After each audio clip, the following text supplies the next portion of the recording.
Okay, hi, morning, Greg. Good morning. First of all, can you tell me what is somatic training? What is it actually? The somatic training that I do is based on evolutionary growth, and that all living organisms are pulsing and growing in relationship to their experience. And in that process, they are transforming themselves, and it's a very experiential activity. But also in this process, they are encountering challenges to their growth, and they encounter then in themselves reactions, survival drives. And these two activities, the growth of becoming and the containment of the survival drives, set up a particular type of tension or dialogue in the body, which we're mostly by instinct and by social instruction, we're taught to avoid it, to disregard it. However, the inherited reaction drive is the greatest gift and teacher that we're given. That if you enter into a relationship with a reaction drive, it helps to shape a deeper and more vital presence in the body. And that continues throughout the entire course of life, that we are always pulsing and transforming, or potentially transforming and changing. So how does one learn this? What do you actually teach? Do you teach techniques to do this? What I teach is a very basic technique of becoming literally aware of how you are here. Literally, how am I sitting here? And the asking is, how am I breathing? How am I compressing my body? And as I compress my body as we talk, what kind of information is it giving me? And so that's the beginning. It's like the interference with how you're present. And then that allows you to register, oh, I've got more compression than I need, or I haven't got enough compression. So then begins the first step of the exercise, which is, how am I doing this? And then neuromuscularly, what if I do it more in a small movement? And when I do it more in a small movement, I invoke another layer of neuromuscular experience. And then that gives me information. And then I do it again, and I do it again. The effect of it, what I say sometimes is make it worse first. And the effect of that is that it wakes you up more to what you are doing, but it also tells the brain that this is not being done to you, that this is something that you're doing to yourself, even though you do it very quickly. A reaction moves at 400 feet per second. It's very quick. So once I know that I'm doing it and how I do it, well, then the brain can say, oh, well, this is then how we undo the posture. And as you undo the posture, you're taking the surface layers of the containment of experience, you're taking them apart. And then deeper layers of tissue in the body have their own response, and they bring their own response into how you're present. So in the process, the basic activity is to do it more, do it more, do it more in micro movements, because this is a very powerful exercise, even though it's simple. Then do it less, wait, do it less and wait. In the waiting, you're waiting to receive your deeper body. When you undo a layer of the container, the next layer comes up to talk to you. And so that what you're doing is that you're dialoguing with how you're managing being present. And as you're doing that, the body is figuring out, how much boundary do I need in relationship? How much space can I tolerate? And it goes back and forth. Is this too much? Is this too little? and it goes back and forth. And then at a certain point of doing this, it reaches a point where it goes like, oh, here, I'm present.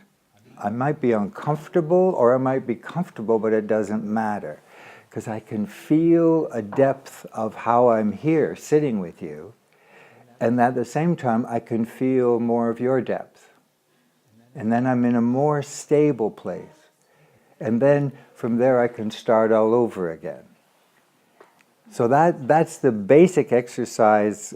The final step would be when I reach this deeper understanding of myself through my exchange with you, then for me it would be like, well, how am I going to go into the kitchen, say, and exercise that body? So if I get breakfast, how am I going to get breakfast with that body so that it doesn't just go away? So that I work it like an exercise program and it stays with me eventually. And eventually it grows right into my neuromuscular system and then it's mine. I don't have to think about it. How do you feel this is a gift to someone, to a person? Well, what I have found in my own life and in my practice, particularly with clients that I've worked with for a long period of time, but I'll say for myself, that I find myself being challenged or feeling like I'm threatened.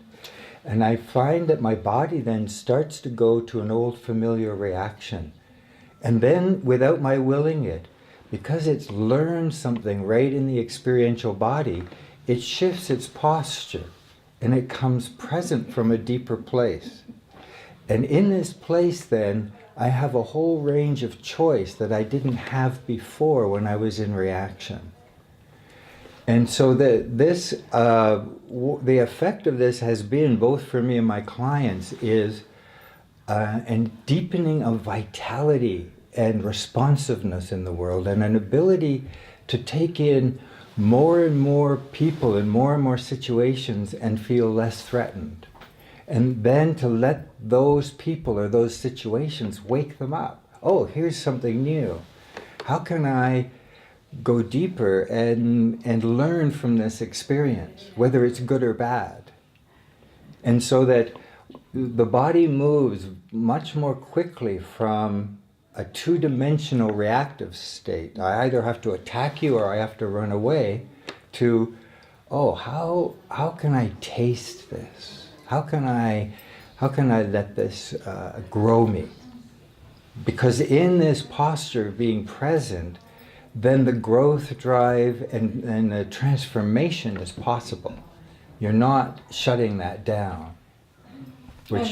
Sorry, please. I have one more question. So once we learn these skills, will it be like program and automatic, or is it an awareness which you have to practice at each moment? I often say to people, this work is front-end heavy, that where you're using a lot of willpower to digest the process. You never fix your reactive drive, but it will change certain patterns of overreactive behavior. And it also, when you have a very powerful reaction, you'll find that your body comes back into a present shape much more quickly. So some behaviors will disappear, but the very basic patterns that you inherited, they will be with you till the very end in your biology. And they are the gift. Like we have been educated to think, oh, I need to fix this. This is an illness. But they are the gift, because most of us wake up in a state of alarm. And that's the reactive system. And if you're not afraid of waking up in a state of alarm, then you become curious. Oh, what is this? And you can be walking down the street and somebody can surprise you, and you've got a tool right there while you're talking to them. You don't have to tell them anything. Right while you're talking to them, you'd be going, oh, am I too hot, too cold? What do I need to do here? Do I need to end the conversation? I've had amazing arguments with people where just by changing my body posture in relationship to the argument, they've changed their behavior and I haven't said anything to them. But because I changed my behavior. So we've always only known that of awareness of mind and thought. So now when you're talking about how the body itself, we can use the body itself to make a change or to bring an awareness to the situation. I think that's important because I think that there is an illusion that feeling and thought shape our body. But the body recoils neuromuscularly, and that makes feeling and thought. All that happens on the surface is this spark of surprise, and then the body recoils, and then it shapes your emotion and your thought process. If you get into that dynamic experience and change your posture, it's impossible to hold on to the same thought and the same feeling. It's just not possible. You'd have to go back into the body. So you get then to reshape yourself from a deeper level which has more longevity and more stability. And then you discipline your mind and you discipline your feelings, and that's the appropriate thing, rather than having them lead you around by the nose.